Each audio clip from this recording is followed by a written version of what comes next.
PCW news కి స్వాగతం. జయశంకర్ భూపాలపల్లి జిల్లా చిట్యాల మండల కేంద్రంలోని సాంఘిక సంక్షేమ బాలికల గురుకుల పాఠశాలను జిల్లా కలెక్టర్ రాహుల్ శర్మ ఆకస్మిక తనిఖీ చేశారు. పాఠశాలలో అందిస్తున్న వసతులు, విద్యార్థుల ఆహార మెను, వంటగది, స్టోర్ రూమ్, డైనింగ్ హాల్లను విద్యార్థుల కోసం తయారు చేసిన మధ్యాహ్న భోజనాన్ని పరిశీలించి కామన్ డైట్ మెనూని పక్కాగా అమలు చేయాలని ఆదేశించారు. ఇటీవలే ప్రభుత్వం డైట్ ఛార్జీలు పెంచిన నేపథ్యంలో రాష్ట్ర వ్యాప్తంగా ఒకటే కామన్ డైట్ అమలు చేస్తుందని రోజువారీ అందించే డైట్ వివరాలు ఫ్లెక్సీని పరిశీలించారు.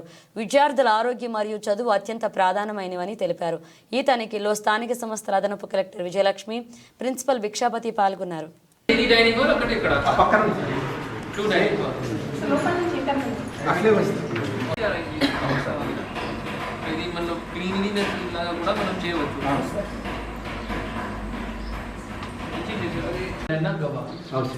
ఏ టైంలో ఇస్తారు సార్? 4 o'clock ఇస్తాం సార్. బ్రేక్ఫాస్ట్ తిన్నారా? ఏం తిన్నారు?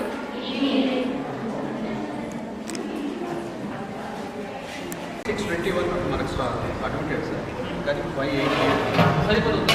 సరిపోతుంది సార్.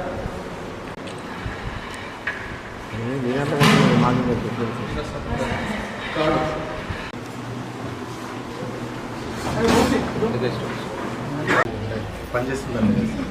ఏ వచ్చిన వాళ్ళు ట్రైన్ సార్, ఎస్ఐసి వచ్చిన వాళ్ళు సికిల్ సెల్ రిసీవ్. సో వీళ్ళని మనం పాజిటివ్ వచ్చిన వాళ్ళని ఆన్లైన్ చేసేసి మళ్ళీ శాంపుల్ మనం పక్కన వేస్తాం. ఒకసారి ఇదంతా ఫస్ట్ క్లీన్ అప్ చేసి అక్కడి నుంచి సైడ్ కాలు వచ్చే వాటర్ అని ఇదంతా దానికి వెళ్ళిపోతుంది బ్యాక్ సైడ్ సాయం చేయండి. ఇప్పుడు నన్ను టైమింగ్ అయిపోయింది, పంపిస్తాను సార్. అయిపోయింది 12:45 sir. Their lunch time. మనం జస్ట్ ఇది చూసాను. అది చూసి వచ్చే వరకు